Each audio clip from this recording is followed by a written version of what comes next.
Hello dears, मैं Pankaj sir और आप देख रहे हैं पंकज सर की क्लास। आज की इस वीडियो के माध्यम से आप लोगों को बताने का प्रयास करेंगे कि एक्टिव पैसिव वॉइस कितने प्रकार से बनाई जाती है और एक्टिव पैसिव वॉइस हम बनाते कैसे हैं। तो यदि वीडियो पसंद आए तो वीडियो को कर लीजिएगा लाइक और चैनल को कर लीजिएगा सब्सक्राइब। पास में एक बेल आइकन होगा, उसको दबा लीजिएगा ताकि रोज आने वाली वीडियो की नोटिफिकेशन आपको बिल्कुल टाइम पर मिल जाए। तो वीडियो को बिना स्किप किए हुए लास्ट तक देखिए।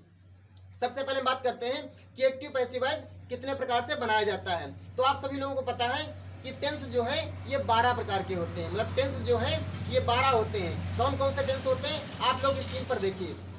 Present indefinite, present continuous, present perfect और प्रेजेंट परफेक्ट कॉन्टिन्यूअस, ये 4 जो है प्रेजेंट के पार्ट होते हैं। इसी प्रकार के पास्ट के भी 4 पार्ट होते हैं, मतलब past indefinite, past continuous, past perfect और पास्ट परफेक्ट कॉन्टिन्यूअस। इसी प्रकार से फ्यूचर के 4 पार्ट होते हैं, future indefinite, future continuous, future perfect और फ्यूचर परफेक्ट कॉन्टिन्यूअस। अब यहाँ पर बात करते हैं, ये तो टेंस रहे, 12 टेंस होते हैं। अब 12 टेंसों में किसकी पैसिव वॉइस बनाई जाती है और किसकी पैसिव वॉइस नहीं बनाई जाती है। तो जो प्रेजेंट इंडिफिनिट टेंस होता है इसकी पैसिव वॉइस बनाई जाती है, प्रेजेंट कॉन्टिन्यूअस टेंस होता है इसकी पैसिव वॉइस बनाई जाती है और प्रेजेंट परफेक्ट टेंस इसकी भी पैसिव वॉइस बनाई जाती है। बट जो लास्ट वाला होता है प्रेजेंट परफेक्ट कॉन्टिन्यूअस टेंस, इसकी पैसिव वॉइस हम नहीं बनाते हैं, मतलब इसकी पैसिव वॉइस नहीं बनाई जाती है। इसी प्रकार से पास्ट में जो लास्ट वाला होता है प्रेजेंट परफेक्ट कॉन्टिन्यूअस, इसकी पैसिव वॉइस नहीं बनाई जाती है। फ्यूचर में जो है आप लोग स्क्रीन पर देख पा रहे होंगे कि फ्यूचर इंडिफिनिट की पैसिव वॉइस बनाई जाती है बट फ्यूचर कॉन्टिन्यूअस की पैसिव वॉइस नहीं बनाई जाती है। फ्यूचर परफेक्ट की जो है पैसिव वॉइस बनाई जाती है but future perfect continuous tense की पैसिव वॉइस नहीं बनाई जाती है। तो इस प्रकार से आप लोगों ने देखा कि 8 प्रकार से पैसिव वॉइस बनाई जाती है और 4 टेंसों की जो है पैसिव वॉइस नहीं बनाई जाती है। तो इसको आप लोग नोट कर लीजिए या इसकी स्क्रीनशॉट ले लीजिए और इसको याद कर लीजिए कि किसकी पैसिव वॉइस बनाई जाती है और किसकी पैसिव वॉइस नहीं बनाई जाती है। सबसे पहले कंफ्यूजन यही रहती है कि आपको यही नहीं पता रहता है कि किसकी पैसिव वॉइस बनाना है और किसकी पैसिव वॉइस नहीं बनाना है। एक ऐसा सेंटेंस है जिसे प्रेजेंट परफेक्ट कॉन्टिन्यूअस टेंस कहा जाए। अब इसमें आपको यही नहीं पता है कि किसकी पैसिव वॉइस बनाना है या नहीं बनाना है, तो आप कैसे उसको बना पाओगे। तो सबसे जरूरी बात है कि सबसे पहले आप ये सीखिए कि किसकी पैसिव वॉइस बनाई जाती है और किसकी पैसिव वॉइस नहीं बनाई जाती है। उसके बाद आप लोग जो है कंटिन्यू ये सीखिए कि पैसिव वॉइस बनाने में कौन कौन से नियम चलते हैं। तो चलिए अब बात करते हैं कि पैसिव वॉइस बनाते समय हम किस किस नियमों का पालन करते हैं। तो सभी में पैसिव वॉइस में जो मतलब एक्टिव से पैसिव वॉइस बनाने के लिए सभी में जो हम नियम लगाते हैं वो आप लोग स्क्रीन पर देखिए और उसको आप लोग नोट कीजिए, कॉपी पर नोट कीजिए, स्क्रीनशॉट के माध्यम से आप लोग उसको लर्न कीजिए। नंबर 1 पर जो नियम रहता है जो सभी में लगाया जाता है, मतलब 8 प्रकार से पैसिव वॉइस बनाई जाती है, 8 में लगाया जाता है। इसके जो है अदर स्पेशल रूल होते हैं वो मैं आपको बाद में बताऊंगा, पहले मैं बेसिक जानकारी आपको दे रहा हूँ। तो नंबर 1 पर जो नियम रहता है आप लोग स्क्रीन के माध्यम से देखिए कि जो मतलब पहला नियम होता है वो इस प्रकार से होता है, कर्ता को कर्म के और कर्म को कर्ता के स्थान पर ले जाया जाता है। मतलब जो इसका पहला नियम होता है वो ये होता है कि कर्ता को कर्म के मतलब सब्जेक्ट को ऑब्जेक्ट के और ऑब्जेक्ट को सब्जेक्ट के स्थान पर लाया जाता है, मतलब बदला जाता है। जो ऑब्जेक्ट होगा उसको पैसिव में हम सब्जेक्ट की जगह पर रखेंगे और जो सब्जेक्ट होगा उसको हम पैसिव वॉइस में ऑब्जेक्ट की जगह पर रखेंगे। क्लियर। दूसरा इसका जो नियम होता है वो होता है पैसिव वॉइस बनाते समय हम सदैव थर्ड फॉर्म का यूज करते हैं, मतलब पैसिव वॉइस बनाते समय हम केवल तीसरी अवस्था का प्रयोग करते हैं। फिर एक्टिव में चाहे फर्स्ट फॉर्म लगी हो, सेकेंड लगी हो या मतलब कोई भी फॉर्म लगी हो, जब पैसिव वॉइस हम बनाएंगे तो उसमें ओनली थर्ड फॉर्म लगाई जाएगी, ये आप लोग ध्यान रखिएगा। अब आप लोग सोच रहे होंगे कि सभी की थर्ड फॉर्म में आती नहीं है, तो इसके लिए मैंने एक अलग से वीडियो बना रखी है, उसको जा करके आप देख लीजिए कि पैसिव वॉइस बनाते समय जो हम थर्ड फॉर्म का इस्तेमाल करते हैं वो हम कैसे याद करें। जितनी भी ऑल टोटल क्रियाएं होती है उस वीडियो में मैंने आपको बता रखी है। चलिए बात करते हैं नियम नंबर 3 की। पैसिव वॉइस बनाते समय जो मतलब थर्ड फॉर्म लिखेंगे, पैसिव वॉइस बनाते समय जब थर्ड फॉर्म लिखते हैं उसके बाद बाई का यूज करते हैं। हमारे कहने का मतलब है जब ऑब्जेक्ट को हम सब्जेक्ट के स्थान पर लाएंगे और सब्जेक्ट को ले जाएंगे ऑब्जेक्ट के स्थान पर, तो ऑब्जेक्ट से पहले मतलब वर्ब की थर्ड फॉर्म के बाद और ऑब्जेक्ट से पहले जो इधर मतलब सब्जेक्ट की जगह पर था, सब्जेक्ट से उठ करके जब ऑब्जेक्ट की जगह पर जाएगा तो उससे पहले हम बाई का प्रयोग करेंगे। मतलब पैसिव वॉइस बनाते समय जो सब्जेक्ट होता है उसके साथ में जब ऑब्जेक्ट की जगह पर पहुंचेगा तो उससे पहले बाई का यूज किया जाएगा। अब यहाँ पर ये समझने वाली ये बात है कि बाई किसके मतलब साथ में आता। पहली बात बाई तो सभी के साथ में आएगा ही, बट ऐसी कंडीशन में सब्जेक्ट की जगह पर कुछ ऐसे सब्जेक्ट होते हैं जो जब ऑब्जेक्ट की जगह पर जाते हैं तो वो ऑब्जेक्ट का रूप ले लेते हैं, मतलब सब्जेक्ट वो नहीं लिखा जाएगा जो उसकी जगह पर लिखा हुआ है। तो आप लोग स्क्रीन पर देखिए, जैसे सब्जेक्ट की जगह पर ही लिखा है और उसको हम पैसिव वॉइस जब बनाएंगे तो ही नहीं लिखेंगे, उसकी जगह पर हो जाएगा बाई हिम, मतलब बाई तो लगाना ही है, हिम हो जाएगा। इसी प्रकार से सब्जेक्ट की जगह पर लिखा हुआ सी और इसको जब पैसिव वॉइस हम बनाएंगे तो जहां ऑब्जेक्ट लिखा था उसकी जगह पर जाएगा तो हो जाएगा हर। ये सब्जेक्ट की जगह पर लिखा है वी और वी को जब ले जाएंगे ऑब्जेक्ट की जगह पर तो वहां पर हो जाएगा बाई अस, मतलब बाई तो लगाना ही है, अस हो जाएगा। यदि उस सब्जेक्ट की जगह पर लिखा है यू तो यू का यू ही रहता है, मतलब पैसिव में यू का यू ही रहता है। यह सब्जेक्ट की जगह पर लिखा है दे और दे को हम ले जाएंगे पैसिव वॉइस में तो दे का हो जाता है देम। तो इस प्रकार से यहाँ पर आप लोग चार्ट को स्क्रीनशॉट ले लीजिए या कॉपी पर अपने नोट कर लीजिए। ये जो है मैं बहुत ही आसान ट्रिक के माध्यम से मैं आप लोगों को बताने का प्रयास कर रहा हूँ और बिना इसको याद किए आप पैसिव वॉइस नहीं बना सकते हो। ये तो बेसिक नॉलेज आप लोगों को दे रहा हूँ, इससे आगे अभी जो है आप लोगों को हार्ड सेंटेंसेस दूंगा, उसको आप कैसे बनाओगे ये भी आसान तरीके से आप लोगों को बता दूंगा। तो बात हुई यहाँ पर यदि कर्ता की जगह पर ही लिखा है तो पैसिव में ही ना लिख करके हिम हो जाएगा। इसी प्रकार से हम देखते हैं यदि इसकी जगह पर कोई नाम आ जाए तो नाम का ही नाम रहता है, उससे पर हमको बाई लगाना होता है, नाम में कोई परिवर्तन नहीं होता। ये नहीं कि बॉय की जगह पर बॉय है तो उधर ले जाएंगे तो हिज हिम हो जाएगा, ऐसा कुछ भी नहीं होता है। वहां पर बॉय का बॉय ही रहेगा, आई मीन लड़के का नाम आ रहा है तो नाम अपनी जगह पर नाम ही रहेगा, उसमें कोई परिवर्तन नहीं हमको करना होता है। तो चलिए बात करते हैं, ये तो नियम रहे, मतलब कॉमन नियम जो सभी में लगाए जाते हैं। अब एक एक करके सेंटेंस को पढ़ते हैं कि कैसे उसको बनाते हैं, मतलब सभी सेंटेंसों में कौन कौन से नियम लगते हैं। तो नंबर 1 पर बात करते हैं प्रेजेंट इंडिफिनिट टेंस की। तो जो प्रेजेंट इंडिफिनिट टेंस होता है ये भी 4 प्रकार से होता है, मतलब प्रेजेंट इंडिफिनिट टेंस होता है इसके भी 4 पार्ट होते हैं।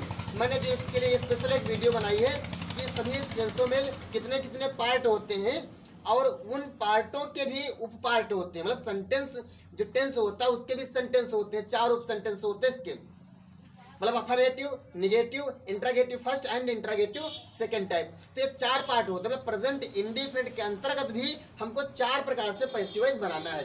एक समझ जाए 4 अपने आप समझ जाओगे। जैसे प्रेजेंट इंडिफिनिट पहचान क्या होती है, मतलब टेंस की बात करते हैं तो वाक्य में ता है, ती है, ते हैं शब्द आते हैं। ये आपको जो मैंने प्रेजेंट इंडिफिनिट टेंस के माध्यम से हमने टेंस पढ़ाया था तब मैंने आपको बताया था कि प्रेजेंट इंडिफिनिट टेंस की पहचान क्या होती है। चलिए तो बात करते हैं इसको हम पैसिव वॉइस में बनाते कैसे हैं। तो सबसे पहले हमको एक्टिव जानना जरूरी होता है कि कैसे पहचान करेंगे कि ये सेंटेंस एक्टिव वॉइस है। तो इसे मान कर चलते हैं कि राम घर जाता है। अब राम घर जाता है लास्ट में ता भी है और उसके लास्ट में है भी, मतलब जाता है। तो जिन वाक्यों के अंदर में ता, ती, ते, आ शब्द आ जाए वह प्रेजेंट इंडिफिनिट टेंस होता है, मतलब ता है, ती है, ते है, आ शब्द आ जाए तो प्रेजेंट इंडिफिनिट टेंस होता है। अब इसकी पहचान क्या रहती है, मतलब इसका नियम क्या रहता है, ऐसे वाक्यों की अंग्रेजी ट्रांसलेट करते समय एक वचनकर्ताओं के साथ क्रिया की पहली अवस्था में यस या ईएस जोड़ देते हैं और बहुवचनकर्ताओं के साथ क्रिया की पहली अवस्था में यस यस का प्रयोग नहीं किया जाता है। तो ये टेंस बनाने का नियम था। अब इसको देखते हैं हम पैसिव कैसे बनाते हैं। जैसे जो है एग्जांपल देकर के आपको बताता हूँ, स्क्रीन पर आप लोग देखिए। जैसे Ram goes to market, Ram goes to market. अब राम एक वचन है और गोज गो होता है और इसमें हमने ईएस इसलिए लगाया कि राम एक वचन है, इसलिए यहाँ पर क्या हो जाएगा, गोज हो जाएगा। और गोज टू मार्केट, मार्केट का है ऑब्जेक्ट। यहाँ पर आपको समझना है कि कौन सा सब्जेक्ट है, कौन सा ऑब्जेक्ट है और कौन सा हेल्पिंग वर्ब है। तो यदि यहाँ पर ये समझने, ये आप लोगों को बता देता हूँ कि इसमें हेल्पिंग वर्ब नहीं लगी है। क्यों? क्योंकि जो प्रेजेंट इंडिफिनिट टेंस होता है, प्रेजेंट इंडिफिनिट टेंस के अफर्मेटिव सेंटेंस में हेल्पिंग वर्ब का यूज नहीं किया जाता है। इसकी जगह पर यस या इस का प्रयोग क्रिया के साथ में हो जाता है। जैसे सेंटेंस समझिए आप लोग, राम गोज टू मार्केट लिखा है, इसको हमको बनाना है पैसिव। तो हमने सूत्र आपको क्या दिया था, सबसे पहले जो है ऑब्जेक्ट को लिखा जाएगा, मतलब कर्ता को कर्म के और कर्म को कर्ता के स्थान पर लाया जाएगा। तो लास्ट में लिखा हुआ है कर्म और कर्म को हम आगे लाएंगे। कर्म है क्या, इसमें मार्केट है तो कर्ता को कर्म के और कर्म को कर्ता के स्थान पर लाया जाता है। तो मार्केट को हम सबसे पहले लाएंगे। तो जब मार्केट को हम सबसे पहले लाएंगे तो ये सब्जेक्ट अब बन गया। अब सब्जेक्ट कै वचन, एक वचन, मतलब मार्केट है तो एक ही वचन। तो पैसिव वॉइस अफर्मेटिव सेंटेंस में, मतलब प्रेजेंट इंडिफिनिट टेंस में इसमें इस मार्क का प्रयोग होता है। यदि कर्ता एक वचन है, मतलब ऑब्जेक्ट उठ करके जब सब्जेक्ट की जगह पर आ जाएगा तो ऑब्जेक्ट के अनुसार में जो है हेल्पिंग वर्ब लगाई जाती है।